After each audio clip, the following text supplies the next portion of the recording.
Okay, so this is a finished product. It's not finished, but finished wrap. I haven't started yet, but what you do is after you wrap it and you funnel it down, so all that grease that's already in there, you gotta take it inside there. There's a little trough right in here. It collects grease and dirt and grime, and then it's supposed to leak out right there into the grease cup. I already pulled the grease cup, but I pulled the trough. The trough's really bad, and I had to take a little flathead right here. And you get in there and you scoop it out. You gotta do it slowly because you don't want to splash that nasty shit on you.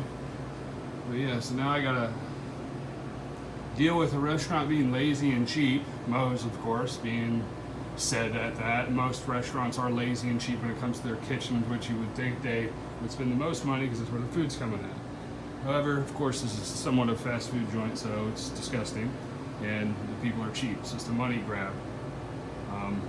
And as you can tell, the food quality is not good. When you have grease like that, the food quality is crap.